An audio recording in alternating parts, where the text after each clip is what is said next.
Hello friends, स्वागत है आप सभी का आपके अपने यूट्यूब चैनल एमए वाला पर। आज के इस क्लास में आप सीखेंगे गुणनखंड, अपवर्त्य और अभाज्य गुणनखंड क्या होते हैं। तो सबसे पहले आप समझिए इजी वे में गुणनखंड क्या होता है। तो कोई संख्या, कोई दी हुई संख्या जिन जिन संख्याओं से विभाजित होती है उसे हम उसका गुणनखंड कहते हैं। जैसे एक संख्या लेते हैं हम 6। अब जरा आप सोचिए 6 किस किस से विभाज्य होती है। तो 6 1 से भी होगी, 2 से भी होगी, 3 से भी होगी और 6 से भी होगी। तो 1, 2, 3 और 6 ये सभी संख्याएं 6 को विभाजित करती हैं, इसलिए 1, 2, 3 और 6 6 के गुणनखंड हैं। ठीक, अब हम बात करते हैं गुणज क्या होता है। गुणज यानी अपवर्त्य।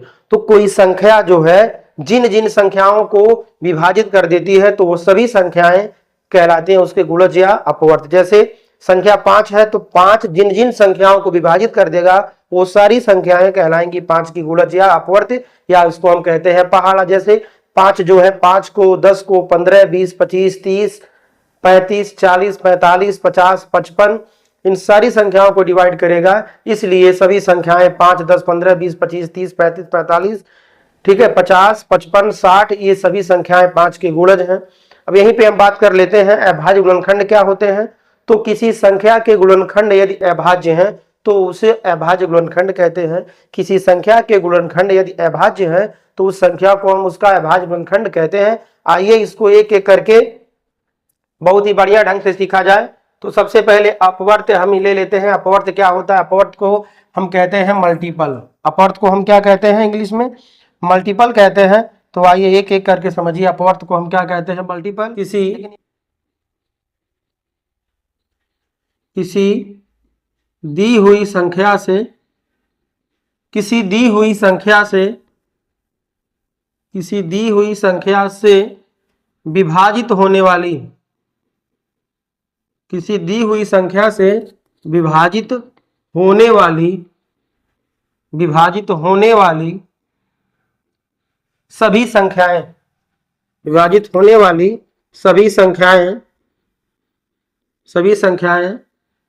दी हुई संख्या की गुणज कहलाती हैं। दी हुई संख्या की गुणज गुणज लिखा है, चलिए थोड़ा एडिट कर देते हैं। यहां पर गुणज कहलाती हैं। गुणज कोष्ठक में अपवर्त्य कहलाती हैं।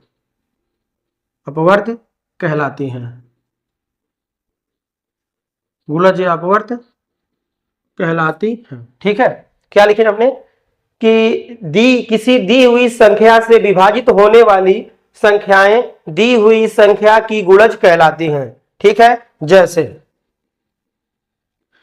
ध्यान देना है, 1 की गुणज कोष्ठक में अपवर्त्य।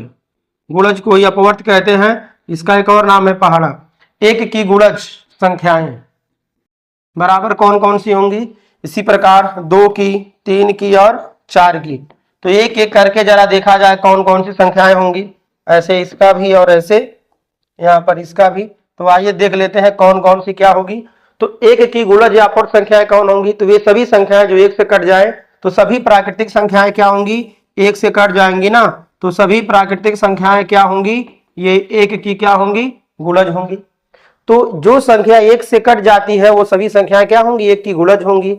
अब 2 की गुणज या अपवर्त्य कौन होगी? तो जो संख्याएं 2 से कट जाएंगी, तो गुणज निकालने के लिए जिस संख्या का गुणज कहा जाता है निकालने को, उसमें 1, 2, 3, 4, 5 का क्रम से गुणा करते जाएंगे, निकलता जाएगा। तो 2 से कौन संख्या कटेगी? 2, 4, 6, 8, 10 डैश डैश डैश अनंत तक। तो सभी संख्याएं जो सभी संख्याएं सम होंगी वो सब 2 की गुणज होंगी, 2 की पहाड़ा होंगी। गुणज का मतलब होता है अपवर्त्य या पहाड़ा। याद रखना है। 3 से कौन संख्याएं कटेंगी? तो इसका कैसे लिखेंगे? तो 3 में एक बार 1 का, एक बार 2 का, एक बार 3 का गुणा करते जाएंगे, जो मिलेगा सब गुणज मिलेगा।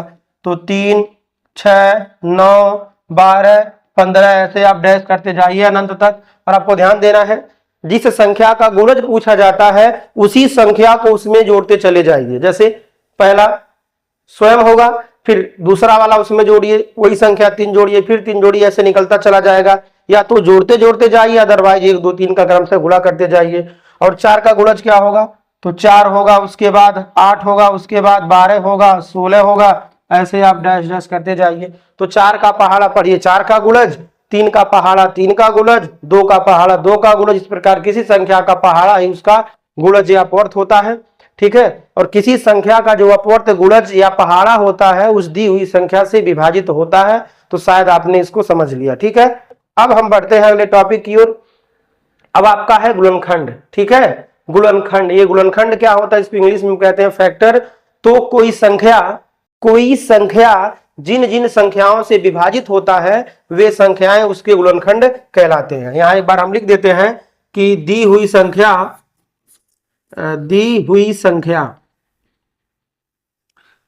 थोड़ा सा क्लियर कर दें इसको हम। चलिए यहां पे है दी हुई संख्या जिस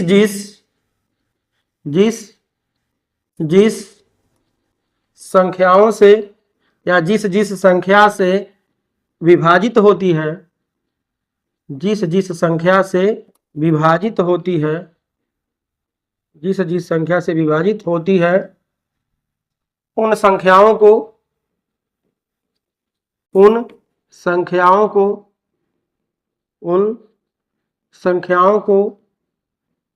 दी गई संख्या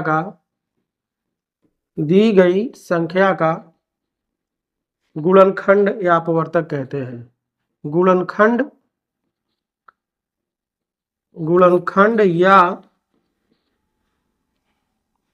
या है, तो ध्यान दीजिएगा, गुणनखंड या अपवर्तक कहते हैं। गुणनखंड या अपवर्तक कहते हैं। गुणनखंड या अपवर्तक कहते हैं, ठीक है। मतलब यह है कि अगर कोई संख्या दी हुई है तो वह संख्या जिस संख्या से विभाजित होती है वही संख्याएं दी हुई संख्या के गुणनखंड या अपवर्तक कहलाती हैं। जैसे हम यहां पर लेते हैं 16, ठीक है, 16, ठीक है। तो 16 किस किस से कट जाएगा, तो 16 1 से भी कटेगा, 1 से भी कट जाएगा। और 16 किस से कटेगा, 2 से भी, ये उसके बाद 4 से भी कट जाएगा, और उसके बाद 6 से नहीं कटेगा, उसके बाद 8 से भी कट जाएगा, उसके बाद किससे कटेगा, ये 16 से। तो 16 किससे डिवाइड होगा, कट जाएगा, 1 से तो भाग चल जाएगा, 1 से भाग चला जाएगा, 2 से चला जाएगा, इसमें 4 से भी जाएगा, 8 से भी जाएगा और 16 से भी जाएगा। तो इस प्रकार 16 के गुणनखंड क्या हो जाएंगे, 16 के गुणनखंड बराबर क्या हो जाएंगे, 1 2 4 8 16, ठीक है, ये हो जाएंगे, ठीक है। तो 16 जिन से डिवाइड हो जाएगा वही संख्याएं क्या कहलाएंगे, 16 के गुणनखंड कहलाते हैं। और गुणनखंड कहिए या इसको कहिए अपवर्तक। एक और यहां पे ले लेते हैं हम, एक और लेते हैं यहां लेते हैं हम 20 के गुणनखंड। क्या लेते हैं हम, 20 के गुणनखंड, ठीक है। तो आप लोग कमेंट बॉक्स में कमेंट करके बताइए 20 के गुणनखंड क्या क्या होंगे। तो 20 के गुणनखंड कौन कौन होंगे, 20 जो है 1 से भी कट जाएगा, 2 से भी कटेगा, 3 से नहीं कटेगा, 4 से कट जाएगा, उसके बाद 5 से कट जाएगा, उसके बाद 10 से, उसके बाद 20 से, ठीक है। तो 1 2 4 5 10 20 ये क्या है, 20 के गुणनखंड है। बहुत बच्चे कंफ्यूजन में होते हैं, अभाज्य गुणनखंड और गुणनखंड में कंफ्यूजन होते हैं। तो गुणनखंड क्या है, अपवर्तक कहेंगे कि जिस संख्या से कोई संख्या कटती है वही सभी संख्याएं उसके गुणनखंड कहलाते हैं। तो आपने समझ लिया इसे।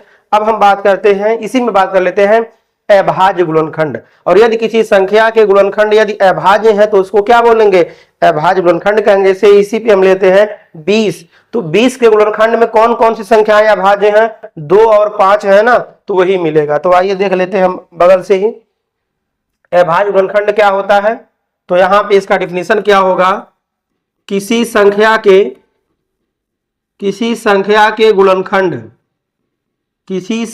के गुणनखंड यदि अभाज्य हो, यदि क्या हो, अभाज्य हो, किसी संख्या के गुणनखंड यदि अभाज्य हो तो उसे उस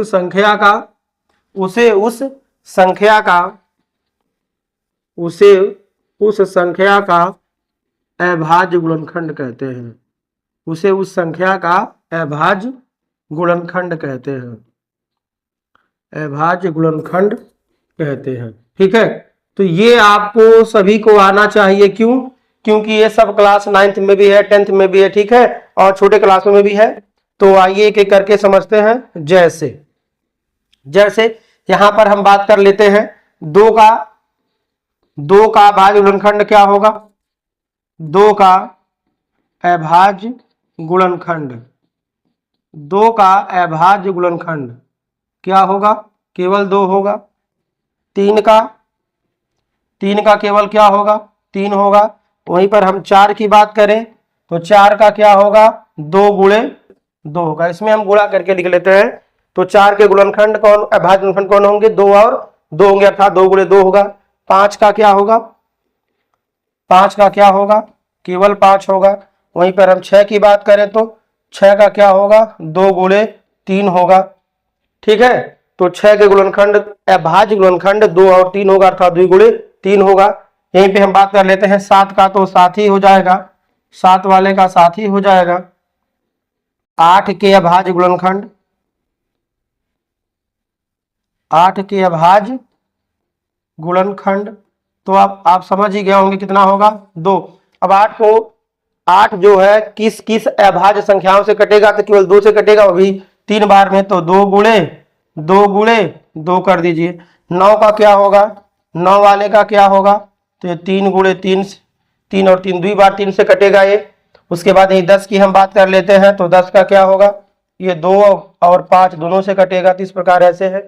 तो किसी संख्या के गुणनखंड क्या होते हैं? तो कोई संख्या जिससे कट जाए वो उसके गुणनखंड होते हैं। लेकिन अभाज्य गुणनखंड कब होते हैं? जब संख्या के गुणनखंड अभाज्य हो तो उसको हम बोलते हैं अभाज्य गुणनखंड। अब अगर डाउट है अभाज्य किसे कहेंगे, तो वह संख्या जो स्वयं और एक के अतिरिक्त किसी से न कटे वही है अभाज्य। जो संख्या स्वयं और एक के अतिरिक्त किसी से न कटे वो है अभाज्य। और सबसे छोटी अभाज्य संख्या शुरू होती है 2 से। 2 के बाद 2 से बड़ी है 3। 2 के बाद अब सबसे छोटी अभाज्य संख्या है 2। 2 के बाद 2 से बड़ी अभाज्य संख्या 3 है। 3 के बाद 5 है। 5 के बाद 7 है। उसके बाद 11 है, 13 है, 17 है, 19 है, 23 है। ठीक है, इसी प्रकार और आगे तक जाती है। तो आज के लिए बस इतना ही। Thanks for